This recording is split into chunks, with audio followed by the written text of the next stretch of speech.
Olá, bem-vindos a mais uma viagem na história. E hoje nós vamos viajar pelo nosso álbum de viagem na história.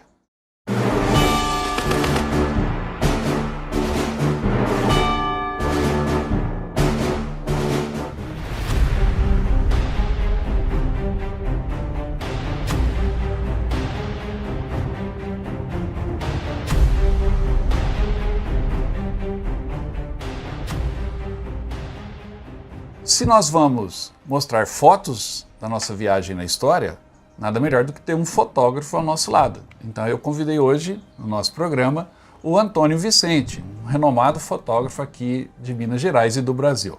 Antônio, um prazer te receber aqui no nosso estúdio. Prazer é meu, Mariano, estar participando de você nessa viagem na história aí, né? E com fotografias, né? Porque a fotografia nada menos do que uma ilustração da história, né? Exatamente. E hoje é o que nós vamos fazer aqui. Nós vamos mostrar para vocês 10 fotos que ilustraram a história. 10 fotos que marcaram a história das guerras. São fotos tiradas no calor da batalha. E vamos comentar uma por uma. Então, bem-vindo ao Top 10 de fotos de guerra.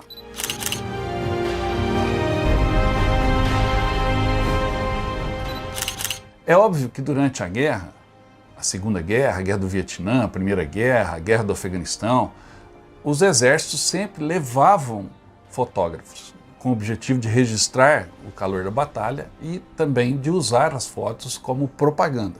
Com o crescimento da imprensa e do fotojornalismo, os fotógrafos ficaram mais independentes, trabalhando para veículos e não para os exércitos. Com isso, a fotografia passou a ter um peso maior, uma importância maior nos destinos da opinião pública a respeito do conflito. Então, a foto é também uma arma usada durante a guerra. Um exemplo disso é a primeira foto do nosso top 10 aqui, que é a foto tirada em 1940 pelo fotógrafo canadense Claude Detloff, que recebeu o nome de Espere por mim, papai. Uma foto singela que mostra o menino despedindo do seu pai que vai para a guerra. Essa foto correu o mundo, saiu na capa dos principais jornais, principalmente na América do Norte, e teve uma consequência também no futuro. Antônio, o fotógrafo Detloff foi muito feliz ao registrar aquele momento, né? Mariano, essa foto nos traz muita emoção, né? Principalmente quem é pai. Imagina você sendo um pai e seu filho acompanhando você, você está indo para a guerra e seu filho acompanhando você. Isso eu acho que trouxe muito peso e muita emoção, né, para quem vê essa foto. E eu acho que naquela época também criou muita emoção daqui. Com certeza, por isso que ela saiu em tantos jornais e serviu. Naquele momento, 1940, o Canadá estava indo para a guerra, já, obviamente por participar da Comunidade Britânica de Nações, a Inglaterra estava em guerra com a Alemanha e os canadenses foram lutar ao lado dos ingleses. E a foto saiu primeiro no Canadá, mas a mídia americana que apoiava a entrada da guerra para os Estados Unidos, para que os Estados Unidos entrassem em guerra também, reproduzir essa foto dentro dos Estados Unidos, nos jornais americanos, para tentar manipular a opinião pública americana favorável à entrada dos Estados Unidos na guerra. Agora, além dessa consequência de propaganda, a foto também transformou a vida desse menino retratado, o Warren Bernard, porque, obviamente, a foto ela imortaliza o momento. E o menino cresceu e esse momento o acompanhou para o resto da vida. Isso é importante, mostra a importância da fotografia, né, Antônio? É isso mesmo. Eu acho que o fotógrafo foi muito feliz naquela hora de pegar aquela emoção, pegar aquele momento, né? Eu tenho a impressão que se pegasse 1 segundo, 2, 5 segundos, antes ou depois, não pegaria aquela emoção ali, né? Outro detalhe importante é que ali foi registrado e fizeram uma foto em papel, porque se estivesse só no digital, talvez perdesse, que nem hoje, hoje a gente tira muitas fotos e não revela. Essas fotos hoje acaba perdendo, porque vai ficando aqueles arquivos, daí a pouco você não consegue achar mais aquele arquivo. E aquilo ali ele fez, imprimiu, e naquele tempo tinha os jornais, tinha as revistas que todo mundo publicava, e imortalizou essa foto, né, mano? É o que você falou, um segundo depois, um segundo antes, não teria aquela representatividade. E isso dá a dimensão da importância do olhar do fotógrafo. O olhar do fotógrafo é diferente do olhar de uma pessoa comum que está tirando uma foto? Eu falo por mim, o fotógrafo ele sempre fica prestando atenção nos detalhes, as coisas diferentes que acontecem na cena. Pode ser uma cena feia, uma cena bonita, ele está sempre procurando os detalhes interessantes que outras pessoas talvez não vejam naquele momento. E o fotógrafo tem que estar esperto e atencioso para registrar aquela emoção, aquele momento, para ali realmente travar o tempo naquele instante. Antônio, e você aqui de Minas Gerais, você é mineiro, né? O pessoal está percebendo aí pelo sotaque do Antônio. E como você chegou a ser esse fotógrafo tão conhecido e com tantas coberturas importantes, como que você... Conta um pouquinho para a gente dessa história sua com a fotografia e de onde e da sua origem. Mariano, eu vim de uma origem simples, uma origem de Câmara, Rio Claro. Câmara Claro é uma cidade do sul de Minas. E quando a gente começou, era muito precário. As máquinas não eram tão boas, você tinha que revelar as fotos, revelar o filme, revelar as fotos, copiar, era muito complicado. E eu fico imaginando naquele tempo como o pessoal fazia tudo isso. E no campo de guerra, porque muitas das vezes essas fotos foram tiradas em campo de guerra. Como é que esse pessoal levava um laboratório, levavam para revelar o filme? Como queria saber o resultado disso, né? E o fato de ser fotógrafo, eu acho que eu não tive como uma profissão fotografia. Eu amava fotografia, amava e amo, né? Fotografia. Para mim, muitas vezes as pessoas me viam trabalhar no sábado, domingo de madrugada. Antônio, como é que você trabalha o tempo todo assim? Você não cansa? É que eu não estava trabalhando, mano. Eu tinha amor por aquilo, eu estava divertindo. Eu sentia prazer em fotografar. Então isso é a diferença de um fotógrafo. E esse momento imortalizado nessa foto foi tão importante que ela teve repercussões e repercute até hoje. Para você ter uma ideia, Antônio, o Warren Bernard, na foto com seu pai, ele foi imortalizado em moeda, uma moeda lançada pelo governo canadense, comemorativa da foto e também da participação canadense na Segunda Guerra Mundial, e a foto simboliza isso. Também foi lançado um selo que é usado até hoje no Canadá. O Bernard, o menino, foi recebido depois pelo presidente do Canadá, pela rainha da Inglaterra. Para ele trouxe uma consequência, né? Isso dá a dimensão dessa foto, né, Antônio? E por isso que eu falo, registrar aquele momento, aquela emoção é muito importante. Com certeza, porque além da consequência política da foto e de propaganda, também teve a consequência pessoal para o Warren Bernard. A única coisa que não foi tão legal assim foi que depois o pai voltou da guerra, ao final da Segunda Guerra Mundial, o filho já estava distante, 5 anos do pai, o filho já tinha crescido, mas ele se separou da mãe, né? Então, naquele momento ali que aparecem os três, talvez tenha sido um dos últimos momentos dos três, pai, mãe e filho juntos ali, pelos destinos da vida. Mas a foto ficou aí guardada na memória de todos, tanto é que nós estamos aqui falando novamente de Warren Bernard, seu pai. Existem outras fotos de soldados voltando, tanto fotos da Segunda Guerra Mundial, fotos do Afeganistão, das guerras mais atuais. O reencontro de pais e filhos após a separação por conta de guerra é sempre muito emocionante. E os fotógrafos sabem disso, estão sempre ali registrando.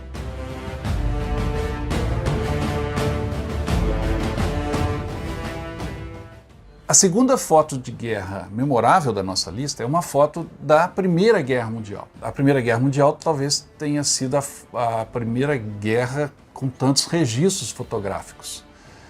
Existem livros só sobre fotografias da Primeira Guerra Mundial.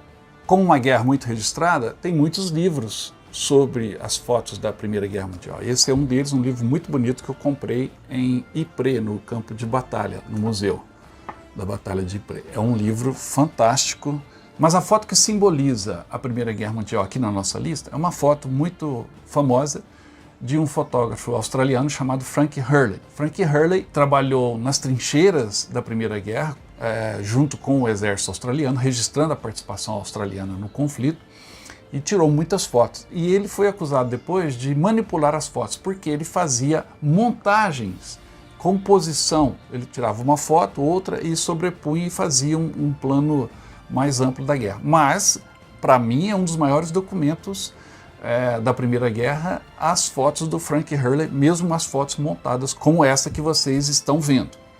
Mas a foto escolhida aqui é a foto dos elementos da 11ª Divisão Australiana caminhando no campo de batalha de Passchendaele, em Ypres, na Bélgica. Nessa foto, e o Antônio vai falar melhor do que eu, o Hurley usou muito bem o jogo de luz, sombra, reflexo na água. É uma bela composição, né, Antônio, que captura a intensidade daquele momento. É porque às vezes as pessoas fotografam um momento, às vezes nem é fotógrafo, mas o fotógrafo realmente, ele pensa nos detalhes, né, Mariano? Sim.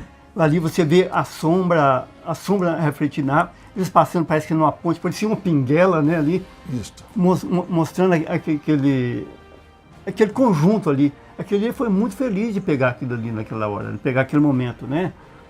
A foto traduz o movimento do soldado, da tropa, né? Da tropa, marchando em direção ao combate. Algum objetivo, né? Alguma coisa, né? Isso. Então ele foi muito feliz ali, porque ele pegou a linha de fotografia mesmo, a linha que indica o seu olhar, para onde eles estão indo. Isso. Você está vendo eles, no início eles atravessando a ponte, voltando e sumindo lá no fundo, né? Ali está mostrando um caminho a percorrer, né? Exatamente. Ele foi muito feliz nisso aí. E essa foto, ela foi imitada muito. É imitada no cinema, no Band of Brothers, por exemplo, tem uma cena que eles estão caminhando com o horizonte atrás e você vê a sombra se movendo, como você disse, e não estão tão nítidos, mas dão a noção do conjunto e do objetivo. Essa foto original é de Frank Hurley, tirada na Primeira Guerra Mundial.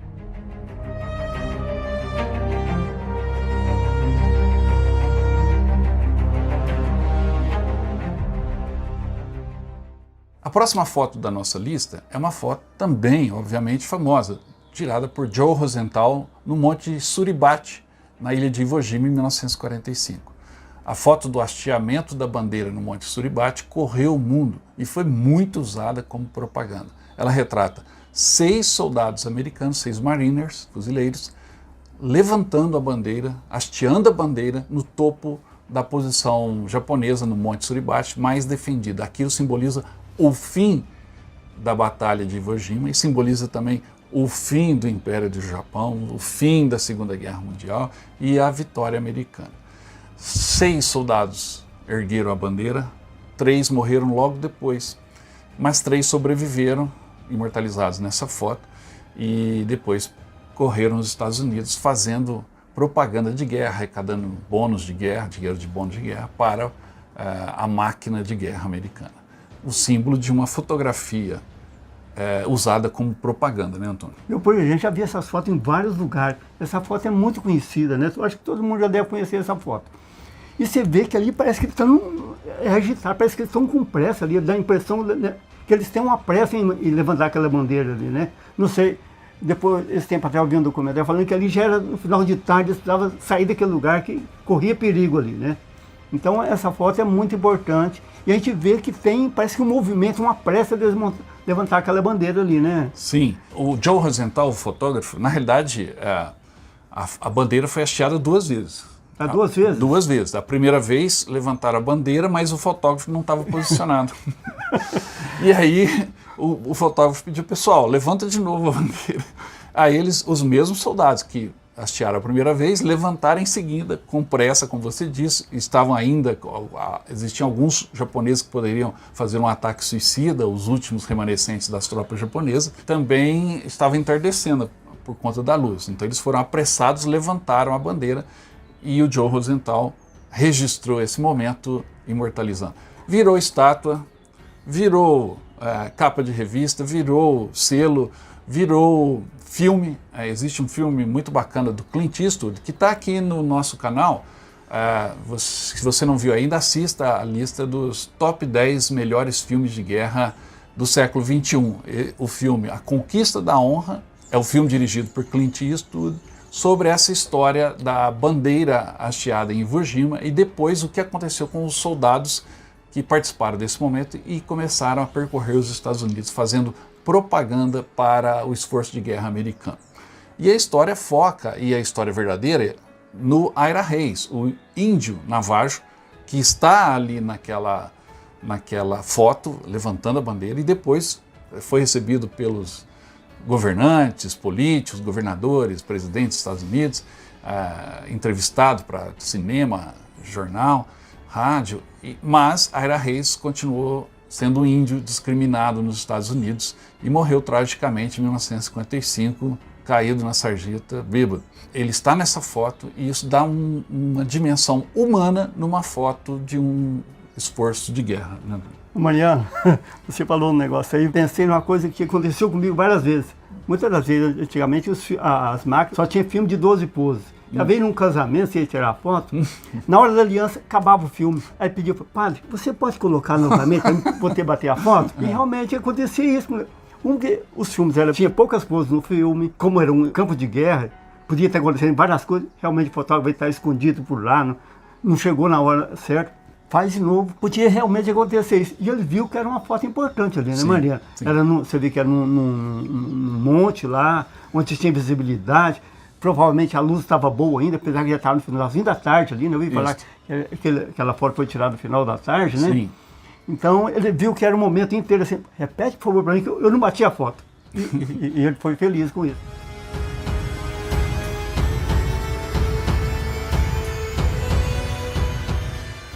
Agora, essa foto de Iwo Jima que a gente acabou de ver, Antônio, ela também foi imitada durante a guerra, mas imitada pelos soviéticos, pelos russos, quando chegaram a Berlim e fizeram questão de ter a sua versão soviética do hasteamento da bandeira. Os soldados soviéticos tomaram Reichstag, a sede do parlamento alemão, que simboliza o poder alemão, subiram ao topo, a cúpula do Reichstag, e hastearam a bandeira da União Soviética, a bandeira vermelha, sobre os escombros de Berlim. Naquele momento, o fotógrafo Yevgeny Kaldei, um fotógrafo obviamente oficial do Exército Vermelho, registrou o momento, capturou aquele momento em que os soldados soviéticos hasteavam essa bandeira. A foto ficou icônica também, correu o mundo, também é usado até hoje. Se você pega um livro de história que fala sobre a Segunda Guerra, livro de segundo grau, primeiro grau, a foto está lá do soldado soviético hasteando a bandeira. É uma foto muito reproduzida. E o contraste da bandeira vermelha, a vitória, e ao fundo a Berlim toda destruída, também é muito significativo. Mariana, essa foto é muito importante também e bonita de se ver, né? Apesar de falar que isso é bonito de ver um negócio de guerra, é meio de contraste. Mas ver aquela bandeira e aquele fundo todo destruído, aqui parece que realça a bandeira, realça o poder da União Soviética naquela época, né? Com certeza, o Exército Vermelho foi a principal força que fez oposição ao regime nazista. Foram agredidos inicialmente, quando Hitler invadiu a Rússia, mas deram o troco e chegaram a Berlim, e a foto registra isso. Agora, como toda foto de propaganda, ela foi manipulada. Houve uma repetição também, os soldados colocaram a bandeira várias vezes até que o Yevgeny consegue fazer a foto com uma máquina Leica, uma máquina simples, né, Antônio? Apesar de tudo, ainda houve um defeito quando a foto foi publicada. Um dos soldados está com 2 relógios de pulso tentando colocar a bandeira. E por que essa foto tem esse defeito? Porque os relógios eram relógios que os soviéticos tiravam dos alemães ou presos, capturados ou mortos. E depois a foto foi manipulada e foi divulgada novamente sem os relógios no pulso do soldado. Prova de que a foto é um instrumento de propaganda. Realmente é uma foto impactante, né? Mostrando aquela bandeira e aquele cenário, né? Aquele cenário é triste, né, Mariana? Muito triste. Tudo de destruição e aquela bandeira tremulando ali. Para os soviéticos que tinham praticamente vencido a guerra naquela época, para eles foi uma propaganda de guerra, né? Sim. Então acho que eles usaram muito essa foto aí, né? A foto foi muito usada depois.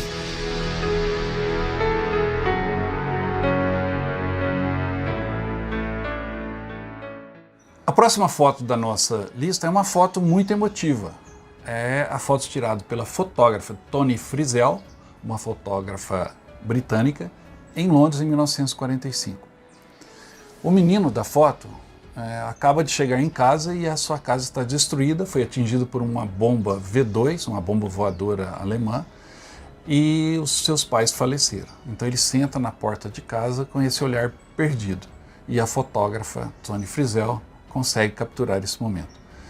Essa foto se tornou, obviamente, famosa e saiu em todos os jornais, cinemas da época, e até hoje ela é usada para mostrar como as crianças são atingidas pela guerra e como a dureza da guerra. A guerra é muito cruel, obviamente, e essa foto simboliza esse momento. Realmente uma foto singela, né, Antônio? Nossa, é emocionante, né, Mariano? Você vê uma criança ali, vê os pais mortos, a casa destruída. Como é que vai ser da minha vida de agora para frente? Ele devia ter pensado assim, né? E você vê que ele está com o olho muito regalado. E outro detalhe, eu achei que podia estar chorando, né? Mas naquele tempo a guerra era tão cruel que as pessoas ficavam duras para isso, né, Mariano? Mesmo as crianças tinham uma resistência. Mesmo as crianças tinham resistência, né? Ele podia estar, fosse uma criança normal, podia estar chorando, escabelando lá. E ele não. Ele parece que ele está firme, assustado, mas está firme ali, né? Isso. Se fosse na Itália, talvez a criança estaria chorando, estaria aos prantos, né? O italiano é mais quente, né? O inglês é mais contido. E existem muitas fotos icônicas da Blitz em Londres, né? Com fotos da igreja de São Paulo em chamas, foto dos londrinos indo na biblioteca com a biblioteca totalmente destruída e outras fotos. Mas essa foto simboliza tudo que aconteceu em Londres durante a Segunda Guerra e como a cidade foi muito atingida.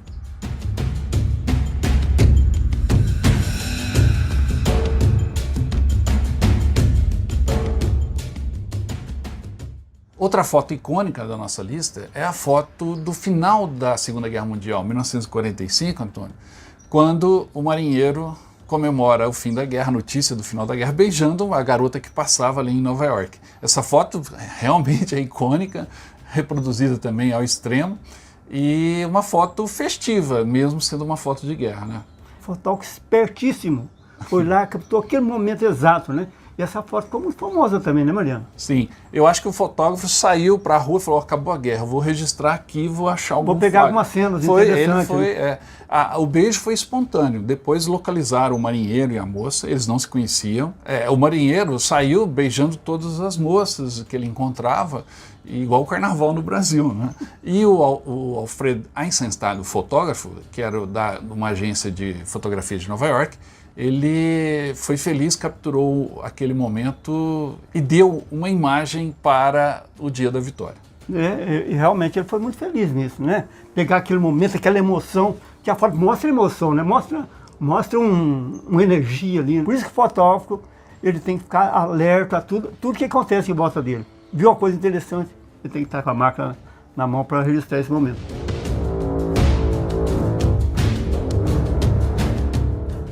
Embora as fotos sejam usadas, como essas que a gente está vendo, como propaganda a favor do exército, do fotógrafo daquele país que tirou a foto, existem momentos também, e aí começamos a ver a importância do fotógrafo independente de guerra, em que a foto choca a opinião pública e abrevia o desfecho do conflito. Essa foto, tirada pelo sul-vietnamita Nick Ut, abreviou a Guerra do Vietnã, porque ela é extremamente impactante. A foto da garota em chamas em 1972. Realmente uma foto chocante, né, Antônio? Realmente, Mariana, essa foto é muito impactante, né? Você vê a menina nua, correndo ali, parece que o outro menino na frente acabou. É uma emoção muito grande aquilo, né? Para quem vê aquilo lá, causa muito impacto, né? Eu já vi um filme sobre aquela foto lá, você vê que no filme não tem tanta emoção, mas a fotografia, sim, a fotografia causa um espanto quem vê essa foto, né?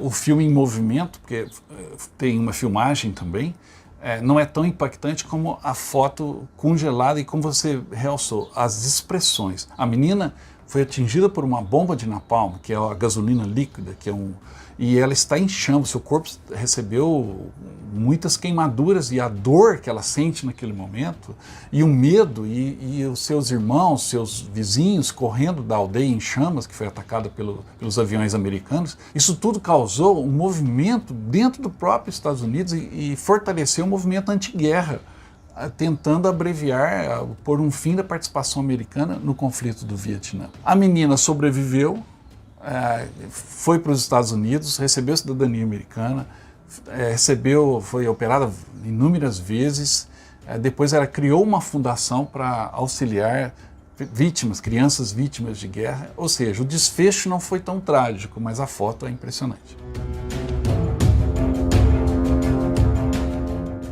Agora, uma foto pode ser tirada até por turista, com uma máquina comum, com um celular, e ela pode causar um impacto, né?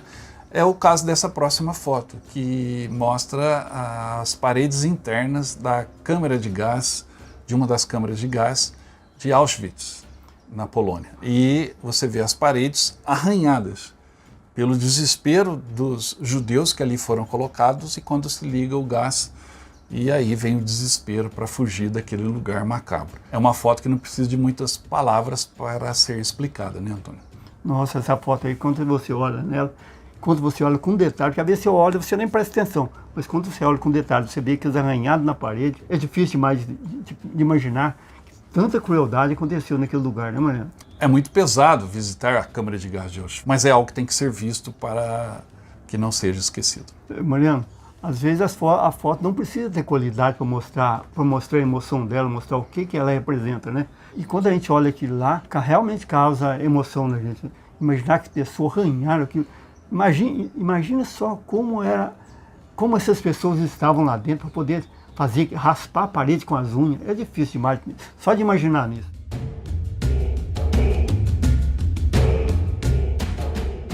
Nossa lista está quase completa, faltam 2 fotos. E essas 2 fotos são do mesmo fotógrafo, Robert Capa. Robert Capa é um imigrante húngaro que veio para os Estados Unidos e ali se estabeleceu como fotógrafo. Fotografava, como o Antônio, fotografava eventos sociais, coisas da rua e, por fim, com o advento das guerras na Europa, ele foi para a Europa e começou a fotografar conflitos. A sua primeira foto famosa durante os conflitos foi na Guerra Civil Espanhola, quando ele fez esse registro de um soldado caindo morto após ser atingido por um disparo. É um soldado das tropas que lutavam contra o regime do general Franco e ele foi atingido pelos nacionalistas espanhóis. A foto é muito polêmica. Há quem acuse Robert Capa de ter manipulado a foto e a foto ser falsa. Existe até livro escrito sobre a foto para tentar provar que ela é um ato propagandístico de intervenção, mas o Robert Capa nega, ele realmente conseguiu flagrar o momento em que um soldado é atingido e cai morto. Impressionante, né, Antônio? Mariano, essa foto realmente causa muito impacto, né? Tem a ver, de início assim, já tem um impacto muito grande, né? Sim. Uma pessoa sendo atingida por bala, né? Sim. E caindo, provavelmente morto, né? Sim. Então isso aí causa muito impacto e o fotógrafo teve a perspicácia de pegar aquele momento exato, né? Por isso que o fotógrafo tem que estar sempre atento a tudo que acontece perto dele. Foi muito importante para o Robert Capa, né? Sim. A partir dali, o Capa passou a ser buscado pelas principais agências. Ele fundou a agência Magnum, junto com outros fotógrafos, e buscaram a independência sempre atuando em campos de batalha. O Robert Capa é o maior nome do fotojornalismo de guerra. Tanto é que ele faleceu, ele morreu num campo de batalha na Indochina ao pisar numa mina. Ele estava tirando fotos, essa aí é uma das últimas fotos a última foto que ele tirou. Logo em seguida ele pisou numa mina e a mina explodiu e ele perdeu a vida nesse terrível acidente na Indochina. Mas, antes disso, ele participou também, além da Guerra Civil Espanhola, da Segunda Guerra Mundial, onde fez muitas fotos representativas, fotos que capturavam desde um momento mais íntimo, mais pessoal ali, seja de soldado ou seja da população, ou fotos de batalhas. No dia D, ele foi o único fotógrafo presente no desembarque nas praias de Omaha. Ser fotógrafo de guerra não deve ser brincadeira, né? Você está ali no fogo cruzado ali, você tem que estar andando no meio de tantas balas correndo para lá e para cá. Ser fotógrafo de guerra não é brincadeira, não. A propósito do desembarque do dia D e da presença de Robert Capa nesse desembarque, nós temos essa foto que é a 10ª, a última da nossa lista, que é a foto do soldado que luta para sobreviver já na praia, ainda coberto de água, tentando não se afogar e não ser atingido pelas balas dos alemães, que vocês sabem, o desembarque do dia D na praia de Omaha foi um desembarque terrível. E o Robert Capa desembarcou junto com as tropas. Ele estava numa lancha de desembarque e viu dezenas de soldados morrerem ao seu lado. Ele se protegeu, assim como muitos soldados, em crateras, em obstáculos, quase foi atingido e fotografou. Tirou 105 fotos em 3 rolos de filme. E ele tirou 105 fotos no desembarque Ele desceu na primeira onda, tirou as fotos e já voltou na hora que a lancha estava levando os feridos, os primeiros feridos americanos. Ele pulou numa lancha e voltou, não quis ficar lá mais de jeito nenhum. E quando ele chegou em Londres, voltou para Londres, foi recebido, todo mundo queria notícias, saber o que estava acontecendo, na época você não tinha as notícias, né? E ele mandou o filme para revelar. Sabe o que aconteceu, Antônio? Não, o que aconteceu, mano? Os 3 rolos, o rapaz que estava fazendo a revelação dos 3 filmes ficou nervoso e deixou a exposição em tempo maior. Só sobraram 6 fotos do dia D, das 105 que Robert Capa tirou. E mesmo assim elas ficaram, porque o rapaz correu para revelar, elas ficaram meio que borradas, tremidas. E à época disseram que o Robert Capa estava tremendo de tensão do combate, mas na realidade foi um pequeno defeito na revelação, infelizmente, mas que deu, esse ato tremido deu a essa foto uma dimensão ainda maior do que era. Eu, como fotógrafo, também fico só imaginando a emoção dele lá no meio do fogo cruzado. As máquinas naquele tempo era difícil de mexer. Hoje as máquinas são muito fáceis. Hoje qualquer um pode tirar foto. Naquele tempo não. Você tinha que regular luz, velocidade, abertura. Os filmes eram poucas poses no filme. Era tinha que muito... trocar o filme, né, durante o tiroteio. O tiroteio era difícil demais. Eu fico imaginando a emoção, o estresse, a adrenalina que deveria estar lá. Tem um livro, esse livro, Ligeiramente Fora de Foco, em que o Robert Capa narra como foi essa participação dele. O assunto fotografia é fascinante, fotografia de guerra é muito fascinante, né? As histórias de cada fotografia cada história dava um programa aqui. Se você quiser saber mais, eu já falei do Ligeiramente Fora de Foco, que é da editora GG, ele está disponível aí, talvez você ache para comprar de uma maneira fácil. Tem um outro livro do Robert Capa, da Cossack Knife, é um livro muito bacana, com fotografias, um livro muito interessante, que conta que mostra não só as fotos de guerra, mas também as fotos que o Robert Capa tirou. É um livro só com fotografias do Robert Capa. Existe também um outro livro que eu gostei muito, que se chama É Isso Que Eu Faço, é de uma fotógrafa americana, Lindsay Addario, que ela conta as suas aventuras nos campos de batalha atuais. Existem outros livros também, tá? Eu estou só indicando alguns. Então era isso que a gente tinha por hoje. Espero que tenham gostado. Obrigado, Antônio, pela sua participação. Eu que agradeço, mano, de poder estar participando com você aqui, dando minha simples contribuição. Né? Com certeza, é muito importante a sua participação aqui hoje, porque você trouxe para nós o olhar do fotógrafo. Né? E eu queria homenagear no programa todos os fotógrafos, principalmente os fotojornalistas do Brasil, pela sua dedicação e pelo seu olhar que sempre nos presenteia com imagens importantes. Não se esqueça, se inscreva no nosso canal, curta o nosso programa e compartilhe com os amigos. Vamos fazer o nosso canal crescer cada vez mais para que a gente possa continuar esse trabalho aqui, tá bom? Muito obrigado e até a próxima. Um abraço a todos.